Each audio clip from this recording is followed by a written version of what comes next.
नमो अरिहंताणं नमो सिद्धाणं नमो ऐर्याणं नमो वज्रायाणं नमो लोये सबसाहुणं ईसो पंच नमोकारो स्वभावपणासण मंगलाणं च सबेसिं पडमं हवै मंगलं पडमं हवै मंगलम्।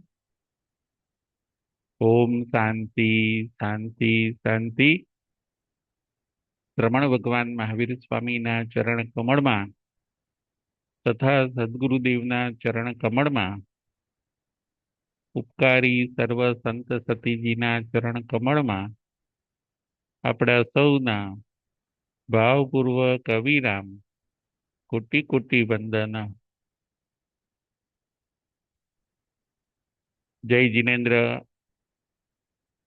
તારીખ 26/5/26 ધર્મ કથા।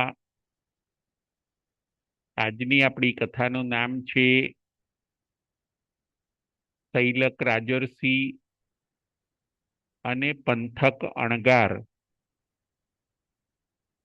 શૈલક રાજર્ષિ અને પંથક અણગાર એ આજની કથાનું નામ છે। ધર્મ કથા। શૈલક રાજર્ષિ કોણ હોય છે, કેવી રીતે દીક્ષા લે છે, પ્રમાદમાં જાય છે પોતે, પાછા જાગૃત બને છે, તપ અને સંયમની સાધના કરીને એ પોતે કેવી રીતે મોક્ષે જાય છે એ આપણે આ કથાની અંદર જોઈશું। આજની કથાનું નામ છે શૈલક રાજર્ષિ અને પંથક અણગાર। ગુરુ અને શિષ્ય। શૈલક રાજર્ષિ ગુરુ હોય છે અને પંથક એમના શિષ્ય હોય છે। શૈલક રાજર્ષિ એક બહુ મોટા રાજા હોય છે, શૈલક રાજા। એમની પાસે વિશાળ રાજ્ય હોય છે, અંતેપુર હોય છે, કેટલાય મંત્રીઓ એમના હાથ નીચે કામ કરતા હોય છે। આવા શૈલક રાજા એકવાર સુક મુનિના સત્સંગમાં આવ્યા। સુક મુનિ નું પ્રવચન સાંભળ્યું અને એમનો આત્મા જાગી ગયો। શૈલક રાજાનો આત્મા જાગી ગયો।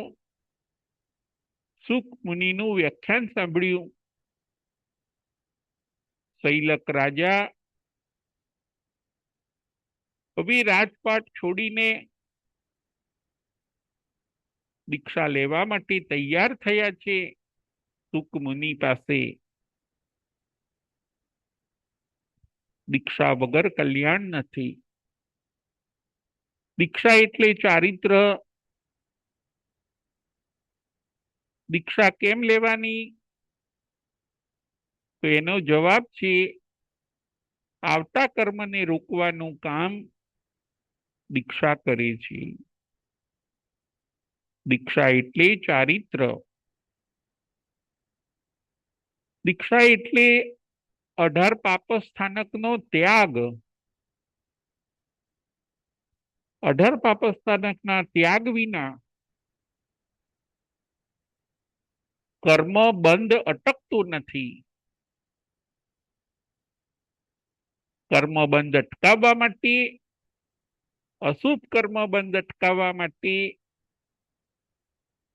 દીક્ષા ખૂબ જરૂરી છે। દીક્ષા વગર કોઈ મોક્ષે જઈ શકતું નથી। દીક્ષા એટલે ચારિત્ર, જ્ઞાન, દર્શન અને ચારિત્ર. દીક્ષા વગર ઉદ્ધાર નથી. સર્વ પાપને છોડવા,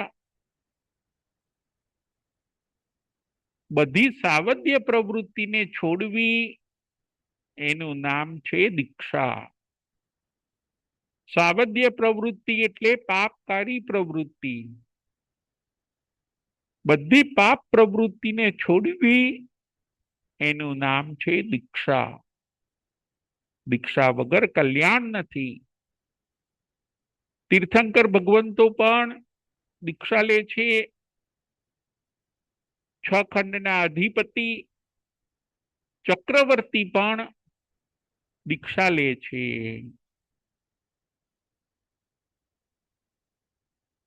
મોટા મોટા ધુરંધરો, રાજા મહારાજાઓ પણ દીક્ષા લે છે. ચારિત્ર વગર મોક્ષ મળતો નથી. બસ એ જ રીતે, અને ચારિત્ર મેળવવા માટે વૈરાગ્ય હોવો જોઈએ. વૈરાગ્ય હોય તો ચારિત્ર પ્રાપ્ત થાય છે, અને ચારિત્ર આવ્યા પછી કર્મ અટકે છે. આ બધું સમજીને જીવાત્માએ ચારિત્ર લેવા માટે તૈયાર થવું જોઈએ. જ્ઞાન, દર્શન, ચારિત્ર અને છેલ્લે તપ. આ છે મોક્ષ માર્ગ. સમ્યક જ્ઞાન દર્શન ચારિત્રાણી મોક્ષ માર્ગ.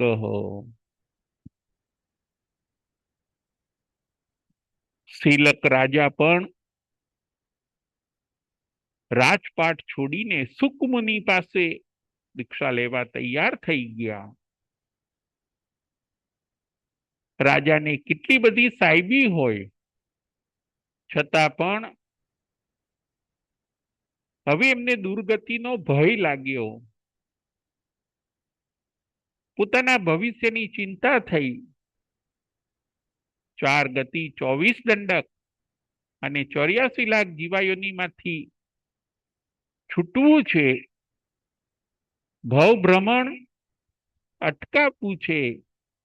આવો તીવ્ર વૈરાગ્ય શીલક રાજાને આવે છે. શીલક રાજા મંત્રીઓને પૂછે છે. એમના ઘણા બધા મંત્રીઓની રજા માંગે છે. મંત્રીઓ રજા આપે છે. અમુક મંત્રીઓ તો, અમુક સેક્રેટરીઓ શીલક રાજા પાસે દીક્ષા લેવા તૈયાર થઈ ગયા. અમારા રાજા દીક્ષા લે, અમારે પણ એમની સાથે નીકળી જવું છે. શીલક રાજા પોતાના પુત્ર રાજકુમાર મંડુકનો રાજ્યાભિષેક કરે છે. શીલક રાજા રાજકુમાર મંડુકને રાજ્ય ગાદી ઉપર બેસાડે છે.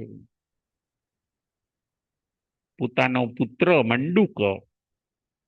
શીલક રાજાના પુત્રનું નામ શું હોય છે? મંડુક.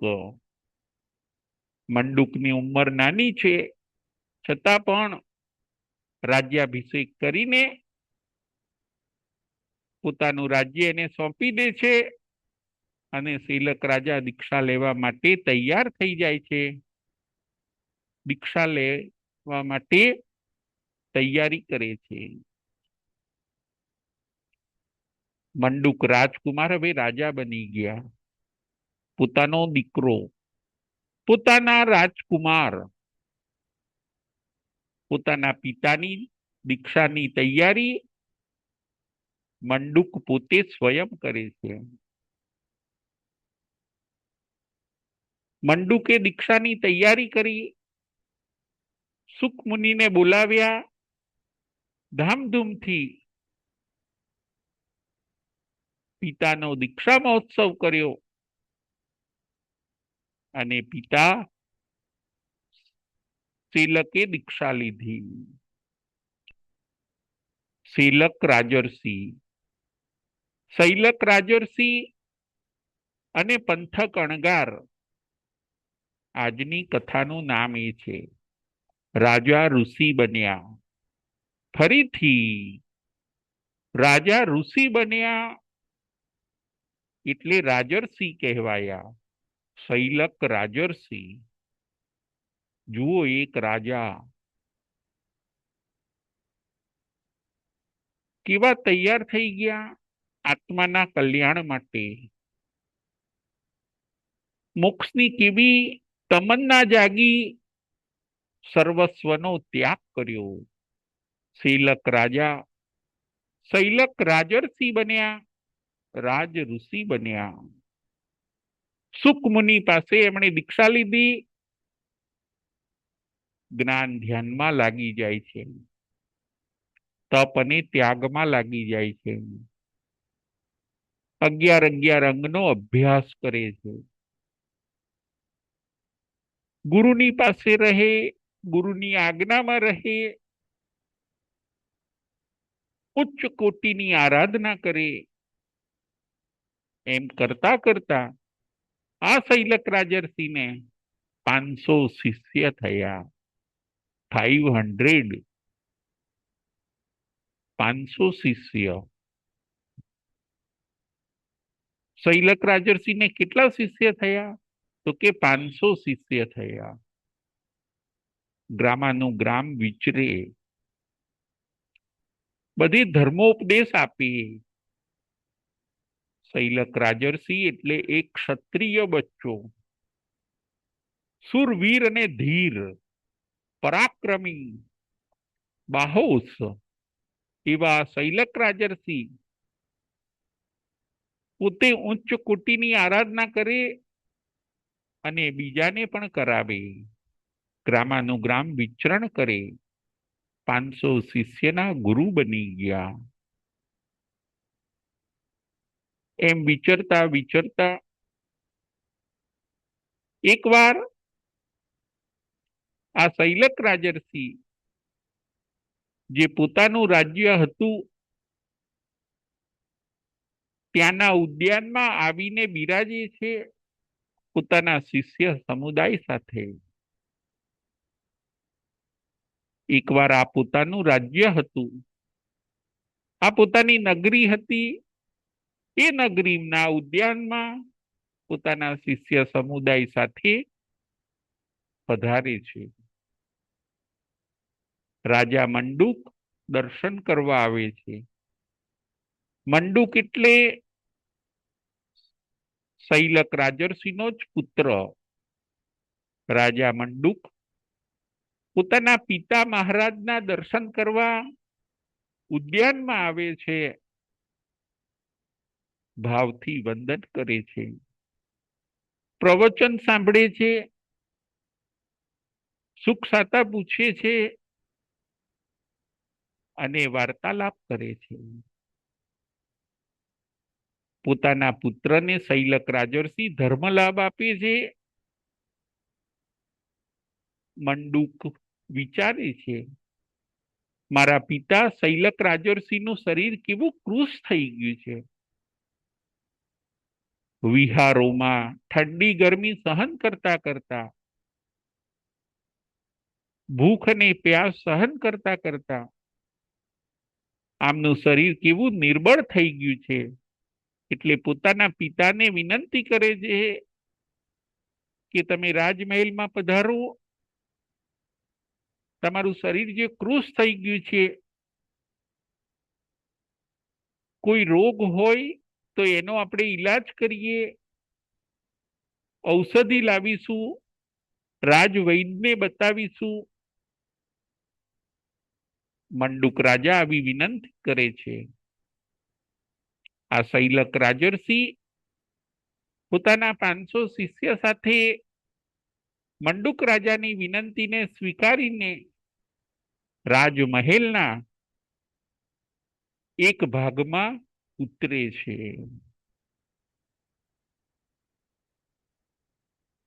વૈદ્યને બતાવવાનું ચાલુ થયું, ઔષધિ લેવાનું ચાલુ થયું, શૈલક રાજર્ષિની ટ્રીટમેન્ટ ચાલુ થઈ. શરીર કેમ કૃશ થતું જાય છે, શરીરમાં કેમ તેજ નથી, શરીર કેમ દુબળું થતું જાય છે. વૈદ્યોએ દવા કરી. રાજમહેલના એક ખૂણામાં જ્યાં બધી સગવડો સચવાય છે, આ મુનિ શૈલક રાજર્ષિ પોતાના શિષ્ય સમુદાય સાથે ત્યાં રહ્યા છે. બધી અનુકૂળતા સચવાય છે. પોતાનો પુત્ર મંડુક રાજા સતત દેખરેખ રાખે છે અને સાતા ઉપજાવે છે. મંડુક રાજાનો ભાવ સાતા ઉપજાવવાનો છે. ધીરે ધીરે ઔષધિથી રોગ દૂર થયો. 1 માસ થયા, 2 માસ થયા, 3 મહિના થયા, 4 મહિના થયા, બધી અનુકૂળતા મળતી જાય છે. મુનિ માટે અનુકૂળતા પાડનારી છે. મુનિ જો ધ્યાન ન રાખે અને બધી સગવડો લે કરે તો ઘણીવાર પોતાનું મુનિપણું ખોઈ નાખે છે. મુનિએ પોતાનું મુનિપણું સાચવવાનું છે. અનુકૂળતામાં લેપાઈ જવાનું નથી. સગવડો લઈને વધારે કર્મબંધ કરવાનો નથી. શૈલક રાજર્ષિ 2 મહિના, 3 મહિના, 4 મહિના અનુકૂળ ખોરાક પાણી મળવા લાગ્યા, સાતા અને શાંતિ મળવા લાગી. હવે વિહાર કરવો નથી. 3 મહિના, 4 મહિના, 5 મહિના હવે વિહાર કરવો નથી. અહીંયા શાંતિ છે, અહીંયા સાતા છે. રોગ મટી ગયો, શરીર સ્વસ્થ થઈ ગયું, તંદુરસ્ત થઈ ગયું. છતાં પણ આ શૈલક રાજર્ષિ વિહાર કરતા નથી. ધીરે ધીરે પ્રમાદ આવી ગયો. જુઓ, શૈલક રાજર્ષિને ધીરે ધીરે પ્રમાદ આવી ગયો. સ્વાધ્યાય કરવાનું પણ છોડી દીધું. અનુકૂળ જમવાનું, આરામ કરવાનો, બસ 2 જ કામ કરે.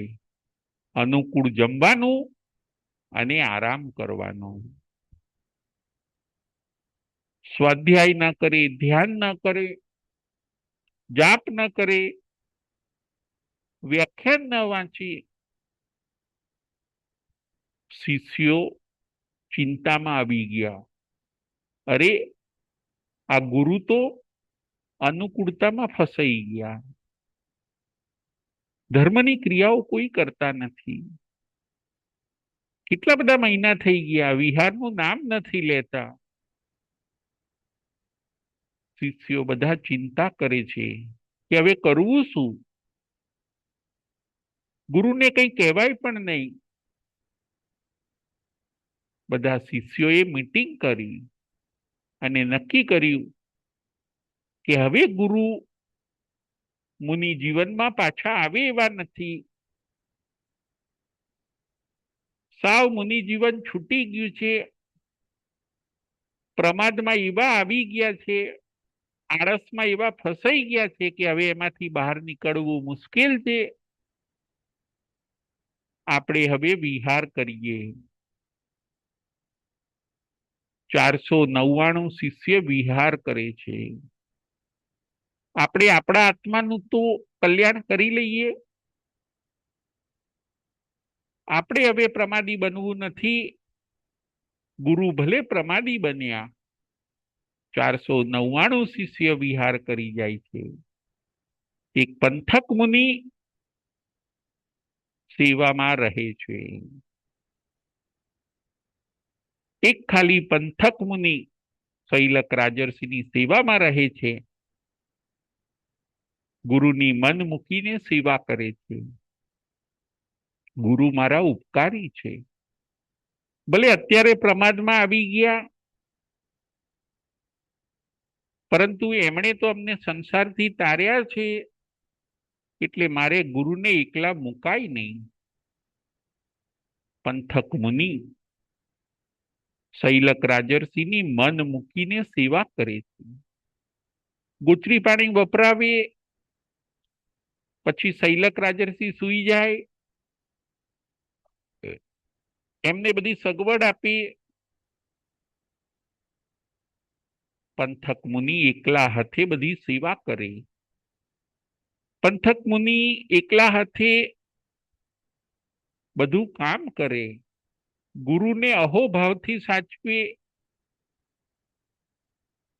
ગુરુની સેવા ખૂબ ઊંચા ભાવથી કરે. બધા જતા રહ્યા અને મારે સેવા કરવાની એવો ભાવ એ લાવતા નથી. ગુરુ મારા ઉપકારી છે. મુશ્કેલીમાં ગુરુને સાથ આપવાનો હોય. મુશ્કેલીમાં એમને એકલા મૂકીને મારે જવાનું ન હોય. આવી રીતે પંથક મુનિ ઊંચા ભાવથી શૈલક રાજર્ષિની સેવા કરે. આજની કથાનું નામ છે શૈલક રાજર્ષિ અને પંથક અણગાર. ગુરુ અને શિષ્યની કથા. એકવાર એવું બને છે, ગુરુ તો બહુ પ્રમાદી બની ગયા. આખો દિવસ સૂઈ રહે, સાંજનું પ્રતિક્રમણ પણ ન કરે એવા પ્રમાદી બની ગયા. છતાં પણ પંથક મુનિ એમની સેવા મૂકતા નથી. ગુરુને પોતાના જીવ કરતા પણ વધારે સાચવે છે. એકવાર એવું બને છે, કારતક સુદ પૂનમનો દિવસ, ચોમાસી પક્ષી. ચોમાસું એ દિવસે પૂરું થવાનું હોય છે. કારતક સુદ પૂનમ. આપણા ત્યાં 3 પક્ષી આવે. ચોમાસી પક્ષી 3 આવે. 4 મહિને એક પક્ષી આવે, એને ચોમાસી પક્ષી કહેવામાં આવે છે. કઈ 3 પાખી, ચોમાસી પાખી કઈ 3 કયા મહિનામાં આવે? એક કારતક સુદ પૂનમ, બીજી ફાગણ સુદ પૂનમ, અને ત્રીજી ચોમાસી પક્ષી આવે અષાઢ સુદ પૂનમ. કારતક સુદ પૂનમ એટલે ચાતુર્માસની સમાપ્તિ. ફાગણ સુદ પૂનમ એ બીજી ચોમાસી પક્ષી, અને અષાઢ સુદ પૂનમ એ ત્રીજી ચોમાસી પક્ષી. ત્યારે ચાતુર્માસની શરૂઆત થાય છે. કારતક સુદ પૂનમના દિવસે ચોમાસું પૂરું થાય. કારતક વદ એકમે સંત સતીજી વિહાર કરે. 4 મહિના ચાતુર્માસના પૂરા થાય. પંથક મુનિ ચોમાસી પક્ષીનું પ્રતિક્રમણ કરે છે. શૈલક રાજર્ષિ પ્રતિક્રમણનું નામ નિશાન લેતા નથી. રાજમહેલની અંદર એમને ફાવી ગયું છે. હવા, પાણી અને ખોરાક એટલા અનુકૂળ છે કે એમના જીવનની અંદર પ્રમાદ હવે ખૂબ વધી ગયો છે. પંથક મુનિ પ્રતિક્રમણની આજ્ઞા માંગવા જાય છે. પંથક મુનિ ચોમાસી પક્ષીના પ્રતિક્રમણની આજ્ઞા માંગવા માટે જાય છે. શૈલક રાજર્ષિ સૂતા છે. ઊંઘ આવી ગઈ છે. સાંજનો ટાઈમ છે. ગુચરી વપરાયા પછી, બધું પરઠવ્યા પછી, સાફ સફાઈ કરીને પંથક મુનિ આજ્ઞા માગવા જાય છે, સાંજના પ્રતિક્રમણની આજ્ઞા માગવા જાય છે, ભાવથી 3 વંદના કરે છે અને પોતાનું મસ્તક ગુરુના ચરણે અડાડે છે, પક્ષી પ્રતિક્રમણની આજ્ઞા માગે છે.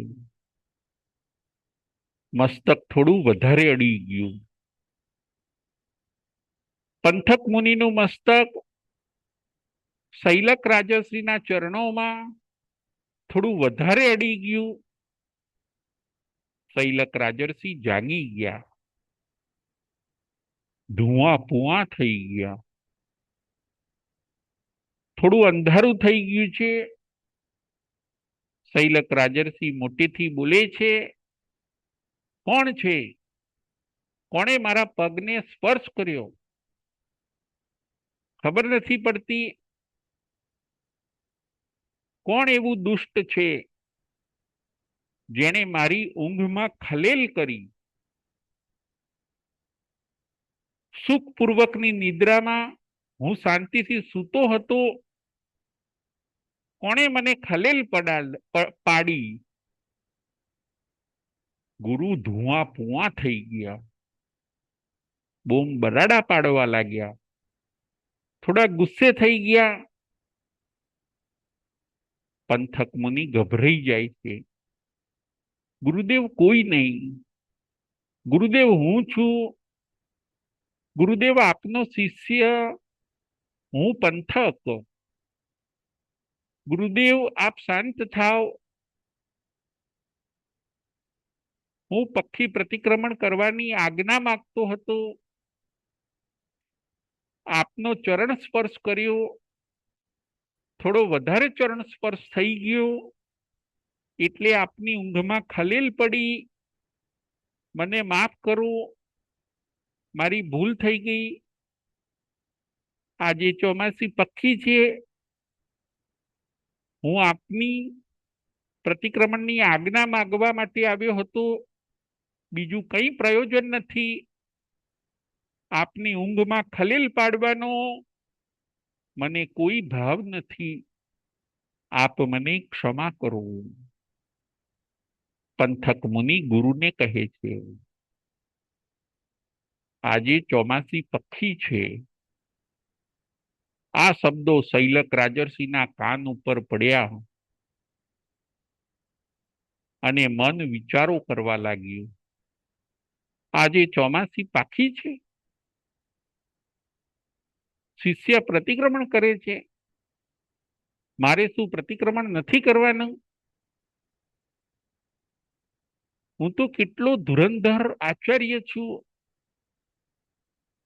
અને હું પ્રતિક્રમણ પણ કરતો નથી. મારો નાનો શિષ્ય કેવો સાધુપણાને વફાદાર રહે છે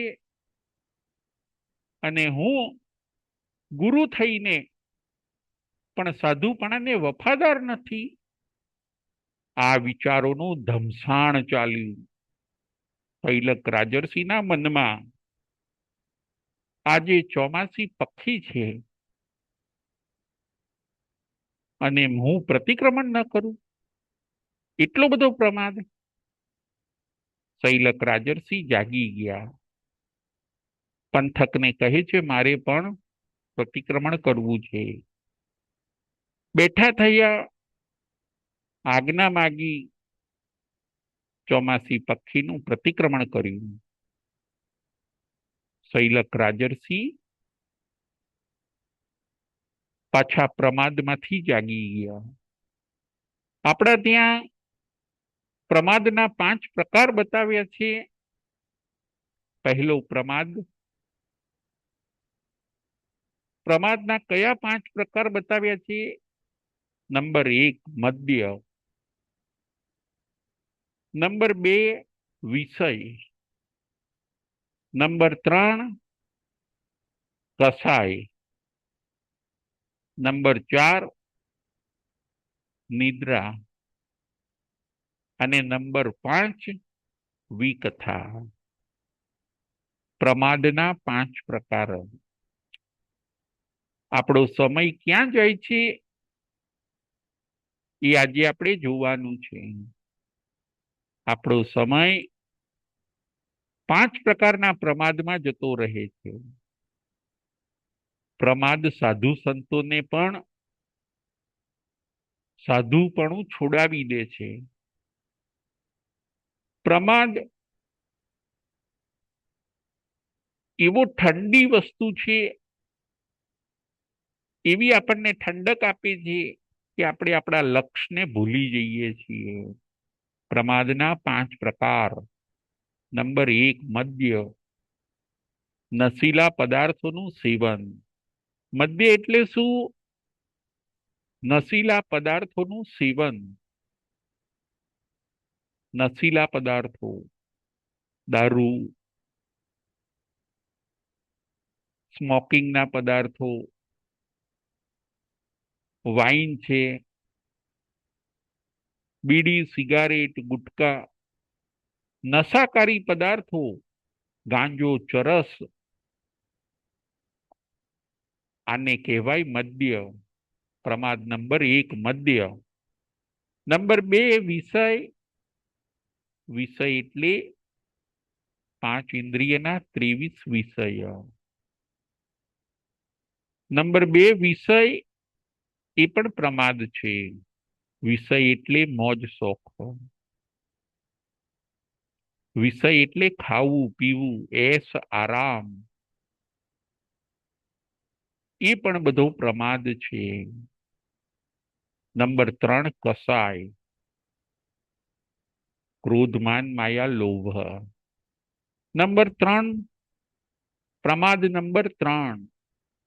પ્રમાદનો ત્રીજો પ્રકાર કસાય. ક્રોધ, માન, માયા અને લોભ, એમાં રહેવું. કસાયને રાખવા, કસાય પૂર્વકની પ્રવૃત્તિ કરવી, એનું નામ છે પ્રમાદ. એનું નામ છે કસાય.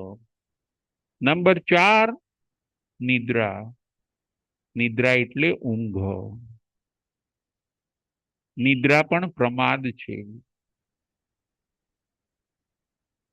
સવારે મોડું ઉઠવું, દિવસે પણ સૂવું, વધારે પડતી ઊંઘ લેવી, એ પણ પ્રમાદ છે. દિવસનો અડધો સમય આપણો નિદ્રામાં જતો રહે છે. નિદ્રામાં પણ આપણે ઘણું બધું ગુમાવીએ છીએ. પ્રમાદ નંબર 4. નંબર 5, વિકથા. વિકથા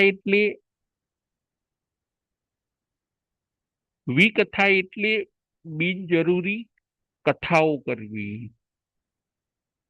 સ્ત્રી કથા, ભક્ત કથા, દેશ કથા અને રાજકથા. અનનેસેસરી ચર્ચાઓ કરવી, મોટી મોટી વાતો કરવી, ગામ ગપાટા લગાવવા, એનું નામ છે વિકથા. આ પણ પ્રમાદ છે. પ્રમાદના 5 પ્રકાર: મદ્ય, વિષય, કસાય, નિદ્રા અને વિકથા. આ શૈલક રાજર્ષિ ક્ષત્રિય બચ્ચો રાજપાટ છોડીને જુઓ દીક્ષા લીધી, છતાં પ્રમાદમાં આવી ગયા. રાજ સુખોમાં લેપાઈ ગયા. 499 શિષ્ય તો વિહાર કરી ગયા. એક પંથક મુનિ એમને સાચવે છે. સાચવતા સાચવતા ઘણો બધો સમય નીકળી ગયો પ્રમાદમાં ને પ્રમાદમાં. અને પક્ષીનું પ્રતિક્રમણ કર્યું, પાછા જાગૃત બન્યા, પાછા સ્થિર થયા. પોતાના પંથક મુનિ શિષ્યને કહે છે, એ પંથક, આવતીકાલે સવારે આપણે વિહાર કરવાનો છે. હવે મારે પ્રમાદ કરવો નથી. મંડુક રાજાને એમની આજ્ઞા પાછી સોંપી દો. રાજમહેલમાંથી હવે આપણો વિહારો. આપણે હવે સાધુપણું કડક પાડવું છે. હવે આપણે શિથિલ બનવું નથી. હે પંથક, જે જેનો તમે સામાન લાવ્યા હોય, પાટ પાટલા પાઢિયારું, એ બધું જઈને પાછું આપી દો. કોણ બોલે છે? શૈલક રાજર્ષિ. આવતીકાલે સવારે વિહાર. સાધુ તો ચલતા ભલા. અહીંયા ઘણું રહ્યા, પ્રમાદ બહુ કર્યો, હવે મારે પ્રમાદ છોડી દેવો છે. પાટ પાટલા પાઢિયારું, રાજમહેલમાંથી તમે જે લાવ્યા હો એ બધું સુપ્રત કરી દો, રાજાને એની આજ્ઞા પાછી આપી દો. જુઓ, પ્રમાદમાંથી શૈલક રાજર્ષિ જાગી ગયા. પ્રમાદને છોડીને બીજા દિવસે સવારે એમણે વિહાર ચાલુ કર્યો, પૂર્વવત. પહેલાની જેમ જ પોતે વિહાર ચાલુ કર્યો, સ્વાધ્યાય ચાલુ કર્યું, પ્રવચનો અને વ્યાખ્યાનો ચાલુ કર્યા. જે 499 શિષ્ય વિહાર કરીને જતા રહ્યા હોય છે એ પણ પાછા આવી ગયા, એમની સાથે ભળી ગયા. એટલું જ નહીં, પાછા એમની આજ્ઞાને માનવા લાગ્યા. પૂર્ણિમા પાછી ઉગી.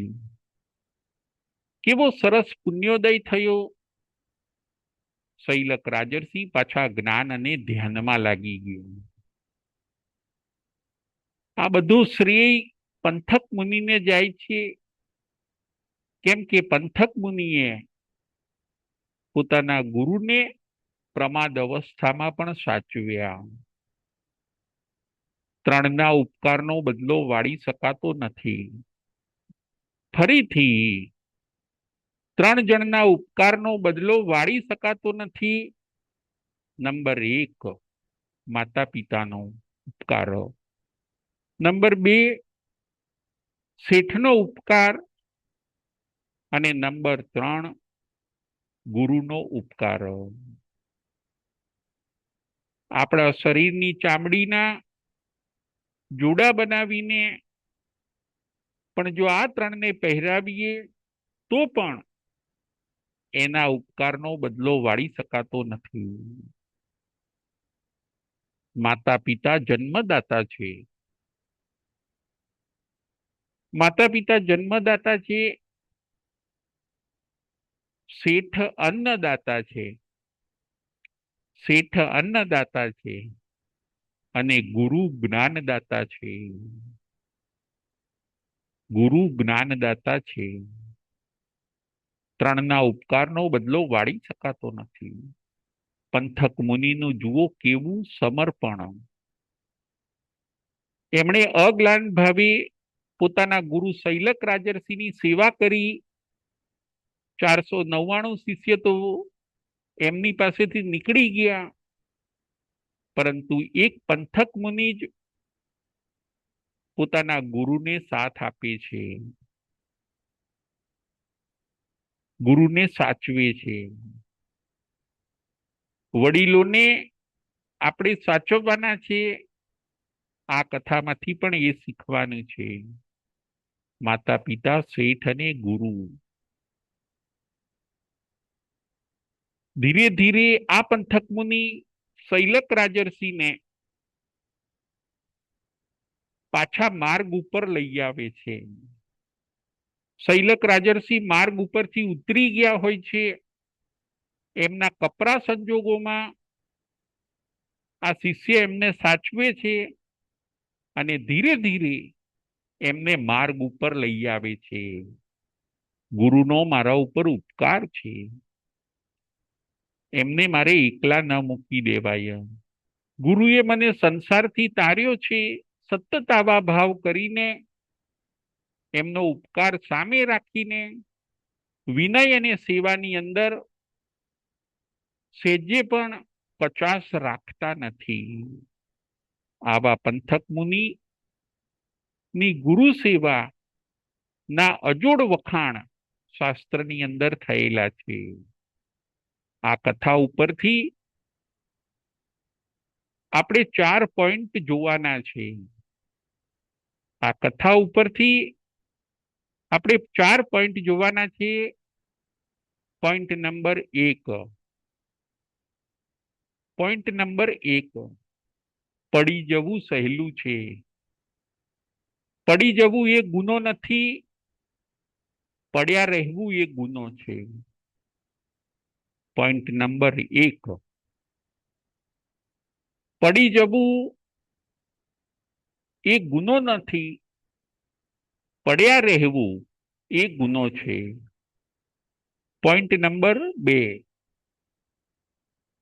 ઉપકારીનો ઉપકાર જોવાય, દોષ નહીં.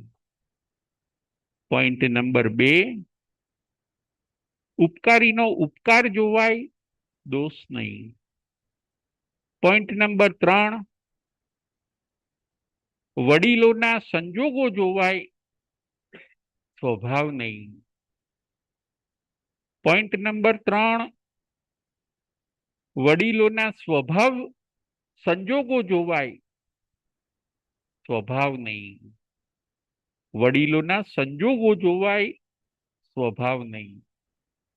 અને પોઈન્ટ નંબર 4, વડીલોને સાચવીએ. પોઈન્ટ નંબર 4 છે વડીલોને સાચવીએ. આ 4 પોઈન્ટ ઉપર આજે આપણે વિચાર કરવાનો છે. પોઈન્ટ નંબર 1 છે પડી જવું એ ગુનો નથી, પરંતુ પડ્યા રહેવું એ ગુનો છે. જુઓ, શૈલક રાજર્ષિ પણ પડી ગયા. ક્યાં પડ્યા? પ્રમાદમાં. પરંતુ પ્રમાદમાં પડી તો ગયા, ઘણો ટાઈમ રહ્યા, પણ એમાં પડ્યા ના રહ્યા. તક મળી, ચાન્સ મળ્યો, પાછા પ્રમાદને છોડીને એ પોતે એમાંથી બહાર નીકળી જાય છે. સર્વ કર્મનો ક્ષય કરીને એ પોતે મોક્ષે જાય છે. એ જ ભવે મોક્ષે જનારો આત્મા. જ્ઞાતા સૂત્રની અંદર આ કથા આવે છે. શૈલક રાજર્ષિ અને પંથક અણગાર. ફરીથી શૈલક રાજર્ષિ અને પંથક અણગાર, જ્ઞાતા સૂત્ર. પ્રમાદમાં પડી તો ગયા, પરંતુ પડ્યા ન રહ્યા. બસ એવી જ રીતે આપણે પણ કોઈ વાર પડી જઈએ, પ્રમાદમાં પડી જઈએ, મોહમાં પડી જઈએ, મોજ શોખમાં પડી જઈએ, આળસમાં પડી જઈએ, એવું બને. પરંતુ જ્યારે ખોટું ખોટું લાગે પછી તરત છોડી દેવાનું. પડી જવું એ ગુનો નથી, પરંતુ એની અંદર પડ્યા રહેવું એ ગુનો છે. શૈલક રાજર્ષિ કેવા પ્રમાદને છોડીને બહાર નીકળી ગયા, એ જ ભવમાં મોક્ષે ગયા, સર્વ કર્મનો ક્ષય કરીને. બીજો પોઈન્ટ છે ઉપકારીના ઉપકાર જોવાય, દોષ નહીં. જેણે આપણા ઉપર ઉપકાર કર્યા છે એના ઉપકાર જોવાય, એના દોષ નહીં જોવાના. આપણા ઉપર કોણે કોણે ઉપકાર કર્યો છે જરા નજર સામે લાવો. એ ઉપકારનો બદલો વાળ્યો કે નહીં? ઉપકારીને તમે ઉપકારીનું કામ કર્યું કે નહીં? ઉપકારીના દોષો નહીં જોવાના. ઉપકારીના ઉપકારથી તો આપણે આગળ આવ્યા છીએ, આપણે સુખી થયા છીએ ઉપકારીના ઉપકારથી. એના દોષ જોવાનો આપણને કોઈ અધિકાર નથી. ઉપકારીનો પાડ માનો, ઉપકારીનો આભાર માનો, ઉપકારીની સેવા કરો. પોઈન્ટ નંબર 2, ઉપકારીનો ઉપકાર જોવાય, દોષ નહીં. પોઈન્ટ નંબર 3, વડીલોના સંજોગો જોવાય, સ્વભાવ નહીં. વડીલોના સંજોગો જોવાના. હવે એમનું શરીર કામ કરતું નથી, હવે એ પોતે અટકી ગયા છે, એમને અમારે સાચવવાના છે, એમના સંજોગો જોવો, એમનો સ્વભાવ જોવાનો આપણને અધિકાર નથી. એ કચકચ કરે છે, એ બોલ બોલ કરે છે, એ ગુસ્સો કરે છે, સ્વભાવ જોવાનો આપણને અધિકાર નથી. વડીલોના સંજોગો જોવાના અને આપણે એમને સાથ આપવાનો, સહકાર આપવાનો. વડીલો પૂજનીય છે, દયાને પાત્ર નથી. વડીલોની આપણે પૂજા કરવી જોઈએ. એમનો સ્વભાવ બરાબર નથી એવું કહીને આપણે સેવામાંથી છટકવું ન જોઈએ. વડીલોના સંજોગો જોવો, એમની અત્યારની મુશ્કેલીઓને તમારી નજરે જુઓ, એમના પ્રોબ્લેમ તમે જુઓ, એમને સાચવવાનું કામ કરો, એમના આશીર્વાદ મળી જશે, આત્માનું કામ થઈ જશે. પંથક મુનિએ એવું જ કર્યું. પોતાના ગુરુ ના સંજોગો જોયા, સ્વભાવ ન જોયો. પોતાના ગુરુના સંજોગો જોયા કે અત્યારે ગુરુ પ્રમાદી થઈ ગયા છે. એક દિવસ એવો ચોક્કસ આવશે કે પોતે પ્રમાદનો ત્યાગ કરીને બેઠા થશે અને એ ધન્ય દિવસ આવી ગયો. પંથક મુનિ પોતાના ગુરુને કેવા સાચવે છે, બસ એવી જ રીતે આપણે આપણા વડીલોને સાચવવાના છે. એમનો સ્વભાવ કદાચ કડક હોય, કઠોર હોય, એને આપણે જતો કરવાનો છે. એમના આશીર્વાદ મળી જશે, આપણું કામ થઈ જશે. વડીલોને આપણે સાચવીએ. ચોથા નંબરનો પોઈન્ટ છે વડીલોને સાચવીએ. ત્રીજા નંબરનો પોઈન્ટ હતો વડીલોના સંજોગો જોવાના, સ્વભાવ નહીં જોવાનો. અને પોઈન્ટ નંબર 4, વડીલોને સાચવીએ. આપણે નાના હતા, આપણે જેવા હતા, માતા પિતાએ આપણને સાચવી લીધા. બસ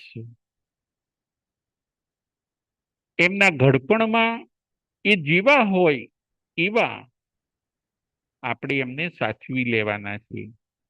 એમણે આપણને બાળપણમાં સાચવ્યા, આપણે એમને ઘડપણમાં સાચવવાના છે. આ 4 પોઈન્ટ ઉપર આજે આપણે વિચાર કર્યો. વિભક્ત થતા કુટુંબો આજની મુખ્ય સમસ્યા છે. કુટુંબો આજે તૂટતા જાય છે. કુટુંબ નાના થતા જાય છે. વડીલો આજે હેરાન થાય છે. વડીલો સચવાતા નથી. કુટુંબ વ્યવસ્થા છિન્ન ભિન્ન થઈ ગઈ છે. આ દ્રષ્ટાંત આપણને એ પ્રેરણા આપે છે કે વડીલોને પણ સાચવી લો. વડીલો હશે, ઘરમાં બાળકો હશે, ઘર હર્યું ભર્યું રહેશે, ઘર સ્વર્ગ બનશે. આજના દ્રષ્ટાંતમાંથી આપણે એ પણ પ્રેરણા લેવાની છે. નાનું કુટુંબ ઘણીવાર મુશ્કેલીઓની અંદર ટકી શકતું નથી, પરંતુ જો જે કુટુંબમાં વડીલો હશે, જે ગ્રુપની અંદર ગુરુ હશે, માથે શેઠ હશે, તો આપણે સુરક્ષિત છીએ. માતા પિતા શેઠ અને ગુરુ એ તો છત્ર છે. માથે જો છત્ર ન હોય, આપણા ઉપર દુઃખનો વરસાદ ચાલુ થઈ જવાનો. માતા પિતા શેઠ અને ગુરુ એવા છે કે પોતે દુઃખ સહન કરશે પરંતુ આપણને સુખ આપશે.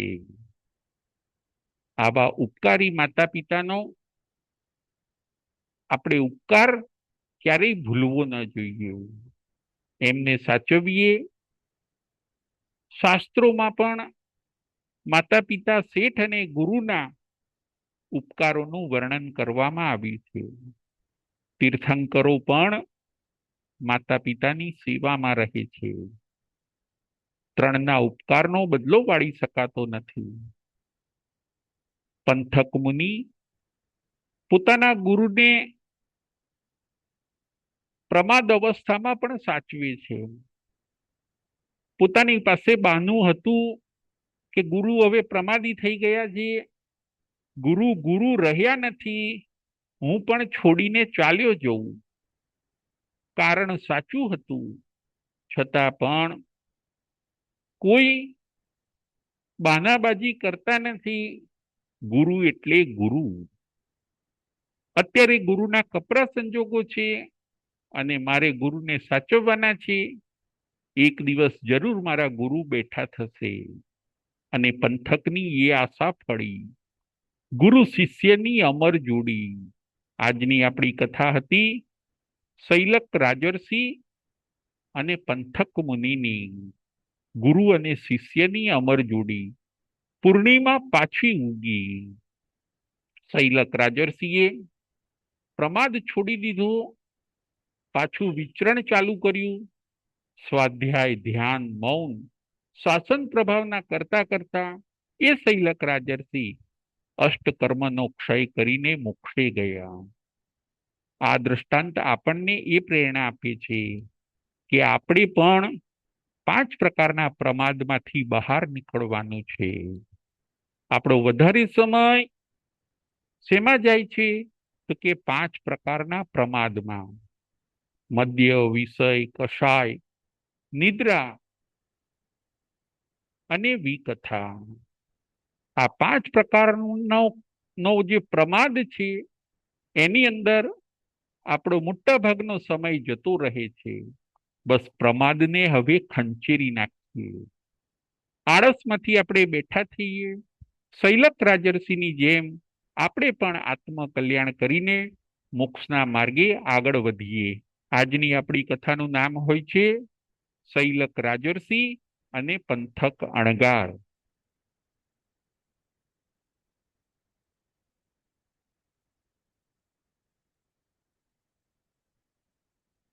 સંગીતાબેન મહેતા. જય જીનેન્દ્ર રાજુભાઈ. જય જીનેન્દ્ર. રાજુભાઈ, મને 3 ચોમાસી પક્ષી નહીં સમજ પડી. બરાબર છે. 4 મહિને એકવાર પાખી આવે ને, 4 મહિને ઋતુનું પ્રતિક્રમણ. ઋતુ કહેવાય ને, શિયાળો, ઉનાળો ને ચોમાસું.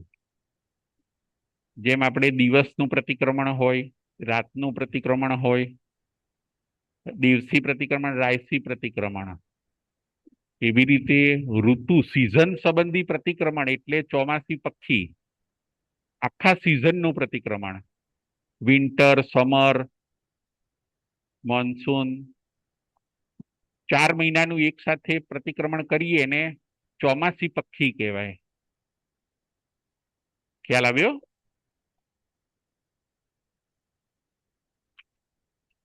Okay, thank you. Okay okay. ચાલો હવે પ્રશ્નોત્તરી. પ્રશ્ન નંબર 1. શૈલક રાજર્ષિના પુત્રનું નામ શું હોય છે? શૈલક રાજર્ષિના પુત્રનું નામ શું હોય છે? સુધીરભાઈ શાહ.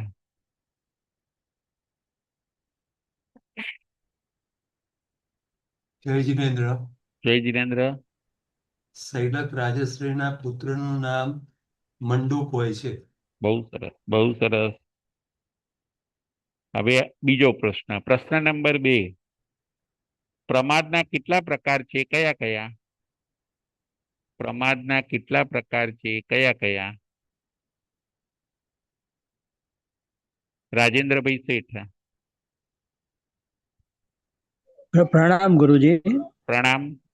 પ્રમાદના 5 પ્રકાર હોય: મધ્ય, વિષય, કષાય, નિદ્રા અને વિકથા.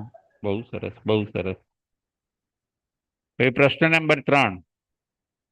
કોણ 3નો ઉપકારનો બદલો વાળી શકાતું નથી? કયા 3ના ઉપકારનો બદલો વાળી શકાતું નથી?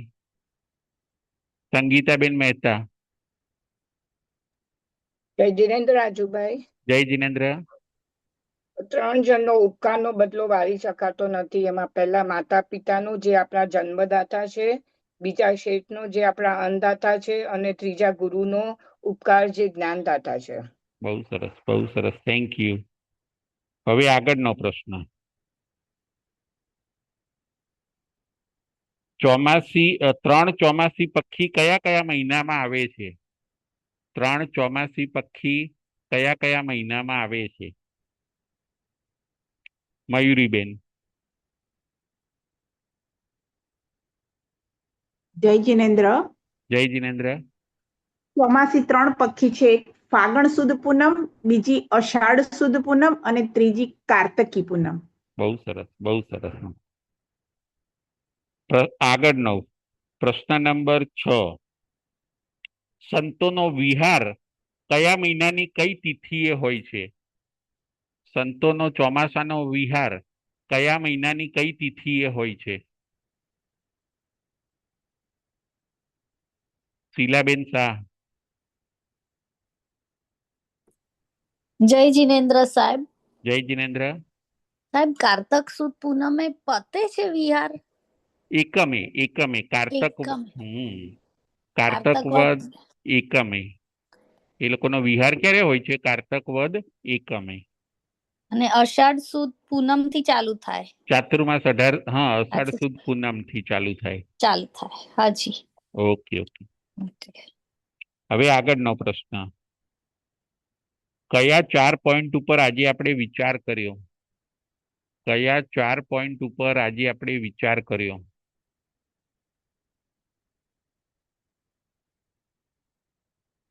સુરેશભાઈ શાહ. જય જીનેન્દ્ર. જય જીનેન્દ્ર. હા, પહેલો છે પ્રમાદમાં પડી ન રહેવું. અને બીજો છે ઉપકારના ભૂલ ના જોવા પણ દોષ, આપણે ઉપકારીના ઉપકારને જોવું પણ દોષને નહીં. બરાબર. ત્રીજું છે વડીલોના સંજોગોને જોવાના સ્વભાવને નહીં. અને ચોથું છે વડીલોને સાચવીએ. બરાબર. બહુ સરસ, બહુ સરસ. હવે આગળનો પ્રશ્ન. જન્મદાતા, અન્નદાતા અને જ્ઞાનદાતા કોણ છે? જન્મદાતા, અન્નદાતા અને જ્ઞાનદાતા કોણ છે?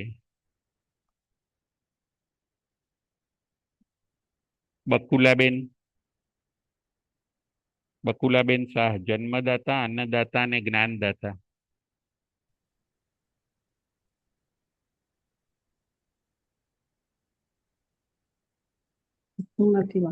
હા, બોલો. હેલો. હા, બોલો, સંભળાય છે. હા, જય જીનેન્દ્ર ગુરુદેવ. જય સાતામાં જીનેન્દ્ર. હા, સાતામાં. જન્મદાતા માતા પિતા છે, અન્નદાતા શેઠ છે અને જ્ઞાનદાતા ગુરુ છે. બહુ સરસ, બહુ સરસ. હવે આગળનો પ્રશ્ન. શૈલક રાજર્ષિ ને પ્રમાદમાંથી કોણ જગાડે છે? શૈલક રાજર્ષિ ને પ્રમાદમાંથી કોણ જગાડે છે? બિપિનભાઈ શાહ.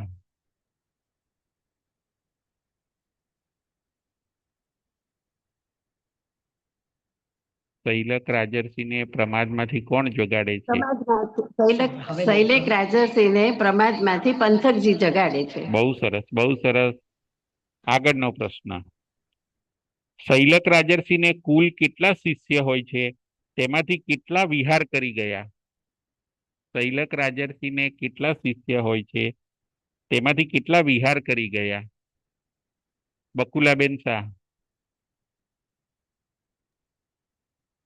જય જીનેન્દ્ર ગુરુદેવ. જય જીનેન્દ્ર. હા, શૈલક રાજશ્રીને 500 શિષ્ય હોય છે અને 499 વિહાર કરી ગયા. બહુ સરસ, બહુ સરસ. હવે આગળનો પ્રશ્ન. આ કથા કયા આગમમાં આવે છે?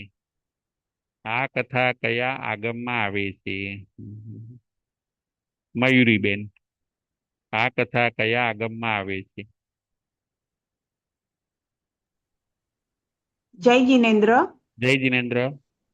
આ કથા જ્ઞાતા ધર્મ કથા સૂત્રમાં આવે છે. બહુ સરસ, બહુ સરસ, થેન્ક યુ. જય જીનેન્દ્ર. જય મહાવીર.